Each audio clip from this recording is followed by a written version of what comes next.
ਅਕਾਲ ਪਿਆਰੇ ਦੋਸਤੋ, ਤੁਹਾਡਾ ਅੱਜ ਦੀ ਆਨਲਾਈਨ ਕਲਾਸ ਦੇ ਵਿੱਚ ਮੈਂ Arshdeep Singh ਕੋਪਾ instructor from government IT Dharamkot ਸਵਾਗਤ ਕਰਦਾ ਹਾਂ। ਤੇ ਅੱਜ ਦੀ ਇਸ ਕਲਾਸ ਦਾ ਵਿਸ਼ਾ ਹੋਣ ਵਾਲਾ ਜੀ ਬੇਸਿਕ ਆਫ ਅਕਾਊਂਟਿੰਗ ਬਾਰੇ ਜਾਣ ਪਛਾਣ ਕਰ ਲਈਏ। ਤਾਂ ਅਕਾਊਂਟਿੰਗ ਕੀ ਹੈਗਾ? ਤਾਂ ਅਕਾਊਂਟਿੰਗ ਬੇਸਿਕਲੀ ਇੱਕ ਪ੍ਰੋਸੈਸ ਹੈਗਾ ਜਿਸ ਦੀ ਹੈਲਪ ਦੇ ਨਾਲ ਸਾਨੂੰ ਸਾਡੇ ਆਰਗੇਨਾਈਜੇਸ਼ਨ ਜਾਂ ਸਾਡੇ ਬਿਜ਼ਨਸ ਆਰਗੇਨਾਈਜੇਸ਼ਨ ਦੀ ਇਕਨੋਮਿਕ ਸਥਿਤੀ ਦਾ ਪਤਾ ਲੱਗਦਾ। ਡੈਟ ਮੀਨ ਸਾਨੂੰ ਪਤਾ ਲੱਗਦਾ ਕਿ ਜਿਹੜਾ ਸਾਡਾ ਆਰਗੇਨਾਈਜੇਸ਼ਨ ਹੈਗੀ ਆ ਉਹ ਇਕਨੋਮਿਕਲੀ ਪ੍ਰੋਫਿਟ ਵਿੱਚ ਹੈ ਜਾਂ ਲਾਸ ਵਿੱਚ ਹੈ। ਤਾਂ ਇਹ ਸਾਰਾ ਕੁਝ ਪਤਾ ਕਰਨ ਵਾਸਤੇ ਇੱਕ ਪ੍ਰੋਸੈਸ ਫੋਲੋ ਹੁੰਦਾ ਜਿਹੜਾ ਕਿ ਤੁਸੀਂ ਸਕਰੀਨ 'ਤੇ ਪੜ੍ਹ ਹੀ ਰਹੇ ਹੋਵੋਗੇ। ਮੈਂ ਉਸ ਨੂੰ ਪੜ੍ਹਨ ਦੀ ਕੋਸ਼ਿਸ਼ ਕਰਦਾ। It is a systematic process of identifying, recording, measuring, classifying, verifying, summarizing and interpreting and communicating financial information। ਜਿਹੜੀ ਸਾਡੀ ਸੰਸਥਾ ਦੀ ਫਾਈਨੈਂਸ਼ੀਅਲ ਇਨਫੋਰਮੇਸ਼ਨ ਆ ਉਹ ਆਹ ਵਾਲੇ ਸਾਰੇ ਜਿਹੜੇ ਫੰਕਸ਼ਨਸ ਆਫ ਅਕਾਊਂਟਿੰਗ ਆ ਉਹਦੇ ਵਿੱਚ ਦੀ ਲੰਘਦੀ ਹੈ, ਜਿਹੜੇ ਕਿ ਮੈਂ ਤੁਹਾਨੂੰ ਲੜੀਵਾਰ ਪਹਿਲਾਂ ਵੀ ਦੱਸਿਆ। ਪਹਿਲਾਂ ਆਈਡੈਂਟੀਫਾਈ ਹੁੰਦਾ, ਦੈਨ ਉਹਨਾਂ ਦੀ ਰਿਕਾਰਡਿੰਗ ਕੀਤੀ ਜਾਂਦੀ ਹੈ, ਦੈਨ ਮੈਜ਼ਰਿੰਗ ਹੁੰਦੀ ਹੈ, ਦੈਨ ਉਹਨਾਂ ਨੂੰ ਵੱਖਰੇ ਵੱਖਰੇ ਕਲਾਸੀਫਾਈ ਕੀਤਾ ਜਾਂਦਾ ਅਕੋਰਡਿੰਗ ਟੂ ਟ੍ਰਾਂਜੈਕਸ਼ਨ, ਦੈਨ ਉਹਨਾਂ ਨੂੰ ਵੈਰੀਫਾਈ ਕਰਕੇ ਇੱਕ ਸਮਰਾਈਜ਼ਿੰਗ ਕੀਤਾ ਜਾਂਦਾ, ਇੱਕ ਗਰੁੱਪਿਜ਼ਮ ਦੇ ਵਿੱਚ ਸਮਰਾਈਜ਼ ਕਰਕੇ ਦੈਨ ਵਰਤੋਂਯੋਗ ਬਣਾ ਕੇ ਉਹਨੂੰ ਕਮਿਊਨੀਕੇਟਿੰਗ ਵਾਸਤੇ ਫਾਈਨੈਂਸ਼ੀਅਲ ਇਨਫੋਰਮੇਸ਼ਨ ਨੂੰ ਸ਼ੇਅਰ ਕੀਤਾ ਜਾਂਦਾ। ਤਾਂ ਇਹ ਸਾਰਾ ਪ੍ਰੋਸੈਸ ਹੈਗਾ ਅਕਾਊਂਟਿੰਗ, ਜਿਹਦੀ ਹੈਲਪ ਦੇ ਨਾਲ ਅਸੀਂ ਆਪਣੇ ਆਰਗੇਨਾਈਜੇਸ਼ਨ ਦੀ ਵਿੱਤੀ ਸਥਿਤੀ ਦੀ ਜਾਣਕਾਰੀ ਲੈ ਸਕਦੇ ਹਾਂ। ਤਾਂ ਅਕਾਊਂਟਿੰਗ ਦੀ ਨੀਡ ਜਾਂ ਉਸ ਦੀ ਲੋੜ ਕਿਉਂ ਪਈ? ਜਿੱਦਾਂ ਕਿ ਪਿਛਲੇ ਸਮੇਂ ਦੇ ਵਿੱਚ ਅਸੀਂ ਝਾਤ ਮਾਰੀਏ ਅਤੇ ਸਾਡੇ ਜਿਹੜਾ ਬਿਜ਼ਨਸ ਇੱਧਰ ਇੰਨਾ ਗਰੋ ਨਹੀਂ ਕੀਤਾ ਸੀਗਾ। ਉਸ ਸਮੇਂ ਕੀ ਹੁੰਦਾ ਸੀਗਾ ਕਿ ਬਿਜ਼ਨਸ ਲੋ ਸਕੇਲ ਦੇ ਹੁੰਦੇ ਸੀ, ਸਮਾਲ ਸਕੇਲ ਦੇ ਹੁੰਦੇ ਸੀ, ਅਤੇ ਅਸੀਂ ਇਕੱਲੀਆਂ ਜਿਹੜੀਆਂ ਟ੍ਰਾਂਜੈਕਸ਼ਨਸ ਹੁੰਦੀਆਂ ਸੀਗੀਆਂ ਉਸ ਨੂੰ ਅਸੀਂ ਮਾਈਂਡ ਦੇ ਵਿੱਚ ਹੀ ਜਿਹੜਾ ਯਾਦ ਕਰ ਰੱਖ ਸਕਦੇ ਸੀ। ਬਟ ਅੱਜ ਦੇ ਦੌਰ ਦੇ ਵਿੱਚ ਜਿਹੜਾ ਸਾਡਾ ਬਿਜ਼ਨਸ ਹੈਗਾ ਵਾ ਉਹ ਇੰਟਰਨੈਸ਼ਨਲੀ ਗਰੋ ਕਰ ਚੁੱਕਾ ਵਾ, ਅਤੇ ਇੱਕ ਦਿਨ ਦੇ ਵਿੱਚ ਰੋਜ਼ਾਨਾ ਲੱਖਾਂ ਟ੍ਰਾਂਜੈਕਸ਼ਨਸ ਹੁੰਦੀਆਂ। ਇਹ ਸਾਰੀਆਂ ਜਿਹੜੀਆਂ ਟ੍ਰਾਂਜੈਕਸ਼ਨਸ ਜਿਹੜੀਆਂ ਸਾਡੇ ਮਾਈਂਡ ਦੇ ਵਿੱਚ ਯਾਦ ਰੱਖਣੀਆਂ ਬਹੁਤ ਔਖੀਆਂ। ਸੋ ਸਾਨੂੰ ਇੱਕ ਅਕਾਊਂਟਿੰਗ ਜਿਹੜਾ ਉਹ ਮੇਨਟੇਨ ਕਰਨੀ ਪੈਂਦੀ ਆ, ਜਿਸ ਦੀ ਹੈਲਪ ਦੇ ਨਾਲ ਅਸੀਂ ਆਪਣਾ ਸਾਰਾ ਜਿਹੜਾ ਇੱਕ ਦਿਨ ਦਾ ਹਿਸਾਬ ਕਿਤਾਬ ਰਿਕਾਰਡ ਕਰਕੇ ਰੱਖ ਸਕਦੇ ਹਾਂ। ਅਤੇ ਨੰਬਰ 2, ਇਸ ਦਾ ਕੀ ਬੈਨੀਫਿਟ ਹੈਗਾ? ਤੁਸੀਂ ਅਕਾਊਂਟਿੰਗ ਦੀ ਹੈਲਪ ਦੇ ਨਾਲ ਆਪਣੇ, ਜਿੱਦਾਂ ਕਿ ਮੈਂ ਪਹਿਲਾਂ ਹੀ ਦੱਸ ਕੇ ਹਟਿਆ, ਕਿ ਆਪਣੇ ਬਿਜ਼ਨਸ ਦੀ ਜਿਹੜੀ ਇਕਨੋਮਿਕ ਸਥਿਤੀ ਵੀ ਜਾਣ ਸਕਦੇ ਹੋ। ਫਰਦਰ ਫਿਊਚਰ ਜਿਹੜੇ ਡਿਸੀਜ਼ਨ ਤੁਸੀਂ ਲੈਣੇ ਹੈਗੇ ਆ ਉਹ ਤੁਸੀਂ ਆਪਦੇ ਅਕਾਊਂਟਿੰਗ ਦੀ ਰਿਪੋਰਟ ਦੇ ਬੇਸ ਹੀ ਲਓਗੇ। ਜਿੱਦਾਂ ਕਿ ਤੁਹਾਡੀ ਜਿਹੜੀ ਅਕਾਊਂਟਿੰਗ ਹੈਗੀ ਆ ਉਹ ਤੁਹਾਨੂੰ ਦੱਸਦੀ ਹੈਗੀ ਆ, ਤੁਹਾਨੂੰ ਗਾਈਡ ਕਰਦੀ ਹੈਗੀ ਕਿ ਜਿਹੜਾ ਤੁਹਾਡਾ ਆਰਗੇਨਾਈਜੇਸ਼ਨ ਹੈਗੀ ਆ ਉਹ ਪ੍ਰੋਫਿਟ 'ਚ ਜਾ ਰਹੀ ਹੈ ਜਾਂ ਲਾਸ ਦੇ ਵਿੱਚ ਜਾ ਰਹੀ ਹੈ। ਤਾਂ ਤੁਸੀਂ ਇਸ ਦੀ ਹੈਲਪ ਦੇ ਨਾਲ ਆਪਣੇ ਫਿਊਚਰ ਦੇ ਵਿੱਚ ਆਪਣੇ ਬਿਜ਼ਨਸ ਦੇ ਰਿਲੇਟਡ ਬਹੁਤ ਸਾਰੇ ਜਿਹੜੇ ਫੈਸਲੇ ਲੈਣੇ ਹੋਣਗੇ ਇਸ ਦੀ ਹੈਲਪ ਦੇ ਨਾਲ ਲੈ ਸਕਦੇ ਹੈਗੇ। ਤਾਂ ਇਹ ਤਾਂ ਬੇਸਿਕ ਨੀਡ ਸੀਗੀਆਂ ਜਿਹੜੀਆਂ ਅਕਾਊਂਟ ਦੀਆਂ, ਜਿਹਨੂੰ ਸਾਨੂੰ ਇੰਟਰੋਡਿਊਸ ਕਰਨਾ ਪਿਆ ਅਕਾਊਂਟਿੰਗ ਨੂੰ। ਠੀਕ ਹੈ ਜੀ। ਦੈਨ 3 ਨੰਬਰ 'ਤੇ ਆ ਜਾਂਦਾ ਅਕਾਊਂਟਿੰਗ। ਤਾਂ ਸਾਡੇ ਕੋਲ ਬਹੁਤ ਤਰ੍ਹਾਂ ਦੀਆਂ ਅਕਾਊਂਟਿੰਗ ਟਾਈਪਸ ਹੈਗੀਆਂ ਨੇ, but according to the syllabus of computer operator programming assistant and according to the book 3 ਤਰ੍ਹਾਂ ਦੀਆਂ ਟਾਈਪਸ ਦੇ ਵਿੱਚ ਇਸ ਅਕਾਊਂਟਿੰਗ ਨੂੰ ਵਰਗੀਕਰਨ ਕੀਤਾ ਹੈਗਾ। ਤਾਂ ਉਹਦੇ ਅਕੋਰਡਿੰਗਲੀ ਜਿਹੜੀਆਂ ਆਪਾਂ ਇਸ ਦੀ ਅਕਾਊਂਟਿੰਗ ਦੀਆਂ ਟਾਈਪ ਬਾਰੇ ਡਿਸਕਸ ਕਰਨਾ। ਤਾਂ ਸਭ ਤੋਂ ਪਹਿਲਾਂ ਜਿਹੜੀ ਟਾਈਪ ਹੈਗੀ ਉਹ ਹੈਗੀ ਹੈ ਜੀ ਫਾਈਨੈਂਸ਼ੀਅਲ ਅਕਾਊਂਟਿੰਗ। ਤਾਂ ਇਹ ਨੇਮ ਤੋਂ ਹੀ ਕਲੀਅਰ ਹੋ ਰਿਹਾ, ਫਾਈਨੈਂਸ਼ੀਅਲ ਡੈਟ ਮੀਨ ਫਾਈਨਾਂਸ। ਤਾਂ ਫਾਈਨਾਂਸ ਟਰਮ ਜਿਹੜੀ ਹੈਗੀ ਆ ਜੀ ਉਹ ਪੈਸੇ ਦੇ ਨਾਲ ਰਿਲੇਟ ਕਰਦੀ ਹੈਗੀ ਆ। ਤਾਂ ਜਿਹੜੀ ਅਕਾਊਂਟਿੰਗ ਤੁਹਾਡੀ ਫਾਈਨੈਂਸ਼ੀਅਲ ਸਥਿਤੀ ਨੂੰ ਰਿਲੇਟ ਕਰਦੀ ਹੈਗੀ ਆ ਉਸ ਨੂੰ ਅਸੀਂ ਫਾਈਨੈਂਸ਼ੀਅਲ ਅਕਾਊਂਟਿੰਗ ਕਹਿੰਦੇ ਆ। ਤਾਂ according to book financial accounting ਦਾ ਪ੍ਰੋਸੈਸ ਕੀ ਹੈਗਾ? ਇਹਦਾ ਮੇਨ ਕੰਮ ਹੈਗਾ to prepare financial report like balance sheet, income statement, then organization management, balance sheet, profit and loss ਦੇਖਣਾ। ਇਹ ਸਾਨੂੰ ਮੇਨਲੀ ਇਹਦਾ ਜਿਹੜਾ ਕੰਮ ਹੁੰਦਾ ਫਾਈਨੈਂਸ਼ੀਅਲ ਅਕਾਊਂਟਿੰਗ ਦਾ, ਉਹ ਸਾਨੂੰ ਇਹ ਦੱਸਣਾ ਹੁੰਦਾ ਕਿ ਜਿਹੜੀ ਸਾਡੀ ਸੰਸਥਾ ਹੈਗੀ ਆ, ਜਿਹੜੀ ਸਾਡਾ ਬਿਜ਼ਨਸ ਹੈਗਾ ਉਹ ਪ੍ਰੋਫਿਟ 'ਚ ਜਾ ਰਿਹਾ ਜਾਂ ਲਾਸ 'ਚ ਜਾ ਰਿਹਾ। And according to book the line is the main aim of financial accounting is to calculate the profit or loss made by the organization। it mean ਇਹਦਾ ਜਿਹੜਾ ਮੇਨ ਕੰਮ ਹੁੰਦਾ ਫਾਈਨੈਂਸ਼ੀਅਲ ਅਕਾਊਂਟਿੰਗ ਦਾ ਉਹ ਹੁੰਦਾ ਜੀ ਕਿ ਪ੍ਰੋਫਿਟ ਐਂਡ ਲਾਸ ਨੂੰ measure ਕਰਨਾ, ਮੈਜ਼ਰ ਕਰਨਾ, ਜਿਹੜਾ ਮੇਡ ਬਾਏ ਦਾ ਆਰਗੇਨਾਈਜੇਸ਼ਨ, ਜਿਹੜਾ ਆਰਗੇਨਾਈਜੇਸ਼ਨ ਨੇ ਇੱਕ ਪੀਰੀਅਡ ਆਫ ਟਾਈਮ ਦੇ ਵਿੱਚ ਗੇਨ ਕੀਤਾ ਹੈਗਾ। ਤਾਂ ਅੱਗੇ ਵਧਦੇ ਹਾਂ ਜੀ। ਨੰਬਰ 2 'ਤੇ ਜਿਹੜੀ ਸਾਡੀ ਅਕਾਊਂਟਿੰਗ ਹੈਗੀ ਆ ਉਹ ਹੈਗੀ ਜੀ ਕਾਸਟ ਅਕਾਊਂਟਿੰਗ। ਤਾਂ ਬੇਸਿਕਲੀ ਕਾਸਟ ਅਕਾਊਂਟਿੰਗ ਦਾ ਕੀ ਯੂਜ਼ ਹੈਗਾ? Cost accounting is the process of controlling the caste.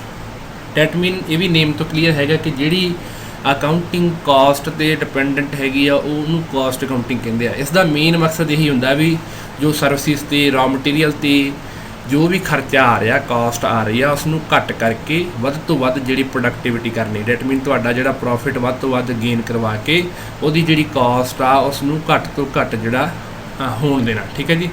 The main aim of cost accounting is to manage the cost of product and increasing the profit of your organisation. ਠੀਕ ਹੈ ਜੀ। Then ਅੱਗੇ ਵਧੀਏ ਤਾਂ 3 number 'ਤੇ ਜਿਹੜੀ ਸਾਡੀ accounting ਹੈਗੀ ਆ ਜੀ, ਉਹ ਹੈਗੀ ਆ ਮੈਨੇਜਮੈਂਟ ਅਕਾਊਂਟਿੰਗ। ਤਾਂ this accounting is dependent on last two accounting which we already discussed. One is the financial accounting and second is the cost accounting. That means ਜਿਹੜੀ ਤੁਹਾਡੀ ਮੈਨੇਜਮੈਂਟ ਅਕਾਊਂਟਿੰਗ ਹੈਗੀ ਆ ਉਹ ਪਿਛਲੀਆਂ ਦੋਨੇ ਅਕਾਊਂਟਿੰਗ 'ਤੇ ਬੇਸਡ ਹੈਗੀ ਆ। ਤਾਂ ਇਹਦਾ ਮੇਨ ਕੰਮ ਹੁੰਦਾ ਜੀ ਸਰਵੇ ਕਰਨਾ, ਐਨਾਲਿਸਿਸ ਕਰਨਾ, ਰਾ ਫੈਕਟ ਐਂਡ ਫਿਗਰਸ ਦੇਖਣੀਆਂ ਫਾਈਨੈਂਸ਼ੀਅਲ ਅਕਾਊਂਟਿੰਗ ਤੋਂ ਅਤੇ ਕਾਸਟ ਅਕਾਊਂਟਿੰਗ ਤੋਂ। ਤਾਂ ਮੈਨੇਜਮੈਂਟ ਦਾ ਨਾਮ ਤੁਸੀਂ ਇੰਗਲਿਸ਼ ਦਾ ਮੇਨ ਵਰਡ ਹੈਗਾ, ਤੁਸੀਂ ਸਮਝਦੇ ਹੋ ਮੈਨੇਜ ਕਰਨਾ, ਕਿਸੇ ਵੀ ਕੰਮ ਨੂੰ ਮੈਨੇਜ, ਜਿਹੜੀ ਸਾਡੀ ਟੀਮ ਹੁੰਦੀ ਆ ਉਸਨੂੰ ਮੈਨੇਜਮੈਂਟ ਕਹਿ ਦਿੰਦੇ ਆ। ਤਾਂ ਇਹ ਜਿਹੜੀ ਮੈਨੇਜਮੈਂਟ ਅਕਾਊਂਟਿੰਗ ਆ ਸਾਡੀ ਮੈਨੇਜਮੈਂਟ ਨੂੰ ਗਾਈਡ ਕਰਦੀ ਆ ਫॉर ਦਾ ਫਿਊਚਰ ਡਿਸੀਜ਼ਨ। ਉਹਨਾਂ ਨੇ ਇਹਨਾਂ ਦੋਨਾਂ ਫਾਈਨੈਂਸ਼ੀਅਲ ਅਕਾਊਂਟਿੰਗ ਅਤੇ ਕਾਸਟ ਅਕਾਊਂਟਿੰਗ ਤੋਂ ਜੋ ਰਿਪੋਰਟਸ ਲਈਆਂ ਉਹ ਮੈਨੇਜਮੈਂਟ ਅਕਾਊਂਟਿੰਗ ਨੇ ਮੈਨੇਜਮੈਂਟ ਨੂੰ ਦੱਸਣੀਆਂ ਕਿ ਆਪਣਾ ਜਿਹੜਾ ਬਿਜ਼ਨਸ ਹੈਗਾ ਉਹ ਗਰੋ ਕਰ ਰਿਹਾ ਜਾਂ ਲਾਸ 'ਚ ਜਾ ਰਿਹਾ। ਤਾਂ ਕਹਿਣ ਦਾ ਭਾਵ ਮੈਨੇਜਮੈਂਟ ਅਕਾਊਂਟਿੰਗ ਨੇ ਮੈਨੇਜਮੈਂਟ ਨੂੰ ਇਹ ਮੈਸੇਜ ਦੇਣਾ ਕਿ ਉਹ ਫਰਦਰ ਜਿਹੜਾ ਆਪਣੇ ਆਰਗੇਨਾਈਜੇਸ਼ਨ ਜਾਂ ਬਿਜ਼ਨਸ ਦੇ ਰਿਲੇਟਡ ਜੋ ਫੈਸਲਾ ਲੈ ਰਹੇ ਉਹ ਕੀ ਉਹਨਾਂ ਨੇ ਲੈਣਾ ਹੈਗਾ। ਤਾਂ ਇਹ ਸੀਗੇ ਜੀ types of account. Advantages of accounting, ਜਿਸ ਤਰ੍ਹਾਂ ਹਰ ਚੀਜ਼ ਦੇ ਬੈਨੀਫਿਟ ਹੁੰਦੇ ਆ, ਨੁਕਸਾਨ ਵੀ ਹੁੰਦੇ ਆ। ਤਾਂ ਸਭ ਤੋਂ ਪਹਿਲਾਂ ਅਸੀਂ ਐਡਵਾਂਟੇਜਸ ਜਿਹੜੀਆਂ ਇਹਦੀਆਂ ਡਿਸਕਸ ਕਰਾਂਗੇ। ਤਾਂ ਜਿਹੜੀ ਪਹਿਲੀ ਇਹਦੀ ਐਡਵਾਂਟੇਜ ਹੈਗੀ ਹੈ maintenance of business record. That mean ਇਹ ਨਿੱਕੀ ਤੋਂ ਨਿੱਕੀ, ਵੱਡੀ ਤੋਂ ਵੱਡੀ ਜਿਹੜੀ ਟ੍ਰਾਂਜੈਕਸ਼ਨ ਆ ਉਸਦੀ ਜਿਹੜੀ ਰਿਕਾਰਡਿੰਗ ਹੁੰਦੀ ਹੈ ਜੀ ਬੁੱਕ ਦੇ ਵਿੱਚ। ਠੀਕ ਹੈ ਜੀ। It record all the financial transaction pertaining of the respective year. ਇੱਕ ਜਿਹੜਾ ਰਿਸਪੈਕਟਿਵ ਈਅਰ ਹੁੰਦਾ, ਇੱਕ ਸਮਾਂ ਦੇ ਦਿੱਤਾ ਜਾਂਦਾ, ਉਸ ਦੀ ਨਿੱਕੀ ਤੋਂ ਨਿੱਕੀ, ਵੱਡੀ ਤੋਂ ਵੱਡੀ ਕੋਈ ਵੀ ਜਿਹੜੀ ਟ੍ਰਾਂਜੈਕਸ਼ਨ ਹੈਗੀ ਆ ਉਸ ਦੀ ਜਿਹੜੀ ਰਿਕਾਰਡਿੰਗ ਹੁੰਦੀ ਆ ਤੁਹਾਡੀ ਇੱਕ ਅਕਾਊਂਟਿੰਗ ਬੁੱਕ ਦੇ ਵਿੱਚ, ਤਾਂ ਜੋ ਇਨ ਫਿਊਚਰ ਦੇ ਵਿੱਚ ਅਗਰ ਕੋਈ ਮੈਨੇਜਮੈਂਟ ਨੇ ਰਿਪੋਰਟ ਲੈਣੀ ਹੈ ਤਾਂ ਉਹ ਈਜ਼ੀਲੀ ਲੈ ਸਕੇ। ਦੈਨ 2 ਨੰਬਰ 'ਤੇ ਆ ਜਾਂਦੀ ਹੈ ਜੀ preparation of financial statement. Financial statement ਦੇ ਵਿੱਚ ਅਸੀਂ ਅਕਾਊਂਟਿੰਗ ਦੇ ਵਿੱਚ ਪੜ੍ਹਾਂਗੇ balance sheet, then loss account and profit account. ਇਹਨਾਂ ਜੇ ਅਗਰ ਮੈਂ ਲਾਸ ਅਕਾਊਂਟ ਬਣਾਉਣਾ ਜਾਂ ਪ੍ਰੋਫਿਟ ਅਕਾਊਂਟ ਬਣਾਉਣਾ ਜਾਂ ਬੈਲੈਂਸ ਸ਼ੀਟ ਕੱਢਣੀ ਆ ਤਾਂ ਆਪਣੀ ਫਾਈਨੈਂਸ਼ੀਅਲ ਸਟੇਟਮੈਂਟ ਆਪਦੇ ਬਿਜ਼ਨਸ ਦੇ ਅਕੋਰਡਿੰਗਲੀ ਲੈਣੀ ਆ। ਤਾਂ ਜਿੱਦਾਂ ਕਿ ਤੁਹਾਨੂੰ ਪਿੱਛੇ ਵੀ ਦੱਸ ਕੇ ਹਟਿਆ ਵੀ ਇਕੱਲੀ ਜਿਹੜੀ ਟ੍ਰਾਂਜੈਕਸ਼ਨ ਆ ਉਹ ਰਿਕਾਰਡ ਹੁੰਦੀ ਆ। So that mean easily we can prepare the financial statement from the accounting. ਤਾਂ ਇਹ ਦੂਸਰਾ ਮੇਨ ਜਿਹੜਾ ਲਾਭ ਹੈਗਾ ਸਾਡੀ ਅਕਾਊਂਟਿੰਗ ਦਾ। ਦੈਨ 10 ਨੰਬਰ 'ਤੇ ਆ ਗਿਆ ਜੀ ਕੰਪੈਰੀਜ਼ਨ ਆਫ ਰਿਜ਼ਲਟ। ਡੈਟ ਮੀਨ ਅਗਰ ਅਸੀਂ ਇੱਕ ਪੀਰੀਅਡ ਆਫ ਟਾਈਮ ਹਰ ਸਾਲ ਦਾ ਜਿਹੜਾ ਅਕਾਊਂਟਿੰਗ ਪੀਰੀਅਡ ਅਸੀਂ ਰਿਕਾਰਡ ਕਰਦੇ ਹੈਗੇ ਆ, ਅਗਰ ਮੈਂ ਚਾਹੁੰਦਾ ਜਿੱਦਾਂ ਕਿ ਆਹ ਵਾਲੇ ਫਾਈਨੈਂਸ਼ੀਅਲ ਈਅਰ ਨੂੰ ਪਿਛਲੇ ਫਾਈਨੈਂਸ਼ੀਅਲ ਈਅਰ ਦੇ ਨਾਲ ਕੰਪੈਰੀਜ਼ਨ ਕਰਨਾ, ਮੈਂ ਚਾਹੁੰਦਾ ਕਿ ਮੈਂ ਪਤਾ ਕਰਨਾ ਕਿ ਜਿਹੜਾ ਪਿਛਲਾ ਸਮਾਂ, ਜਿਹੜਾ ਪਿਛਲਾ ਈਅਰ ਸਾਡੇ ਵਾਸਤੇ ਵਧੀਆ ਸੀ ਜਾਂ ਹੁਣ ਵਾਲਾ ਫਾਈਨੈਂਸ਼ੀਅਲ ਈਅਰ ਸਾਡੇ ਵਾਸਤੇ ਵਧੀਆ। ਤਾਂ that mean with the help of accounting we can compare the time of period current year also and ਜੋ ਲੰਘ ਚੁੱਕਾ ਉਹ ਵੀ ਅਸੀਂ ਕੰਪੇਅਰ ਕਰ ਸਕਦੇ ਹਾਂ ਅਤੇ ਆਪਦੀ ਜਿਹੜੀ ਬਿਜ਼ਨਸ ਦੀ ਸਥਿਤੀ ਬਾਰੇ ਜਾਣਕਾਰੀ ਲੈ ਸਕਦੇ ਹੈਗੇ ਆ। ਦੈਨ 4 ਨੰਬਰ 'ਤੇ ਆ ਗਿਆ ਡਿਸੀਜ਼ਨ ਮੇਕਿੰਗ, ਜਿਹੜਾ ਕਿ ਮੈਂ ਬਹੁਤ ਵਾਰੀ ਆਪਣੇ ਇਸੇ ਹੀ ਲੈਕਚਰ ਦੇ ਵਿੱਚ ਦੱਸ ਚੁੱਕਾ ਕਿ ਅਕਾਊਂਟਿੰਗ ਮੇਨਲੀ ਸਾਨੂੰ ਇਹ ਵੀ ਬੈਨੀਫਿਟ ਦਿੰਦੀ ਹੈ ਕਿ ਅਕਾਊਂਟਿੰਗ ਦੀ ਹੈਲਪ ਦੇ ਨਾਲ ਅਸੀਂ ਆਪਦੇ ਬਿਜ਼ਨਸ ਦੇ ਰਿਲੇਟਡ, ਆਪਦੀ ਆਰਗੇਨਾਈਜੇਸ਼ਨ ਦੇ ਰਿਲੇਟਡ ਡਿਸੀਜ਼ਨ ਮੇਕ ਕਰ ਸਕਦੇ ਹਾਂ। ਅਗਰ ਸਾਡਾ ਜਿਹੜਾ ਬਿਜ਼ਨਸ ਪ੍ਰੋਫਿਟ ਵੱਲ ਜਾ ਰਿਹਾ ਤਾਂ ਅਸੀਂ ਕੌਨਫੀਡੈਂਸਲੀ ਜਿਹੜਾ ਵੀ ਫਿਊਚਰ ਜਿਹੜਾ ਡਿਸੀਜ਼ਨ ਲੈਣਾ ਉਹ ਲੈ ਸਕਦੇ ਹਾਂ। Otherwise according to the financial record. Then 5 number 'ਤੇ ਆ ਗਿਆ ਜੀ evidence in legal matter.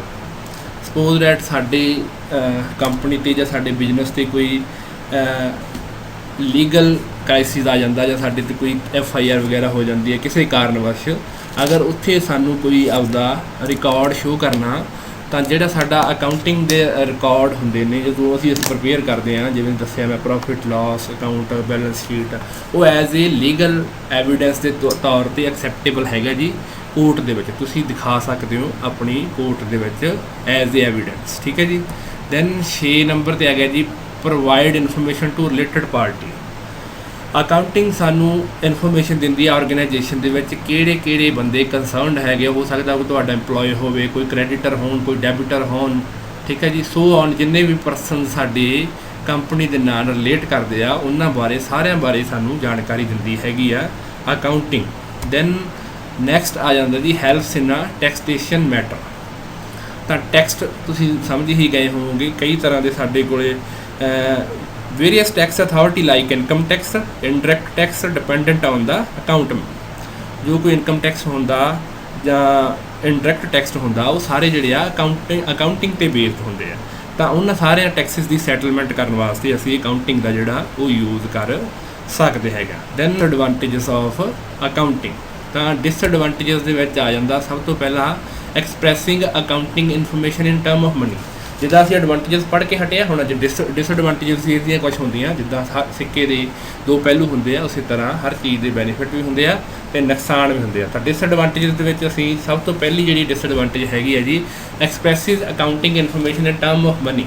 That mean ਇਸ ਦੇ ਅਕਾਊਂਟਿੰਗ ਦੇ ਵਿੱਚ ਹਰ ਚੀਜ਼ ਜਿਹੜੀ ਆ ਉਹ ਫਾਈਨੈਂਸ਼ੀਅਲੀ ਹੀ ਰਿਕਾਰਡ ਹੁੰਦੀ ਹੈ। ਨਾਨ ਫਾਈਨੈਂਸ਼ੀਅਲ ਕੋਈ ਵੀ ਚੀਜ਼ ਜਿਹੜੀ ਆ ਉਹ ਰਿਕਾਰਡ ਨਹੀਂ ਹੁੰਦੀ।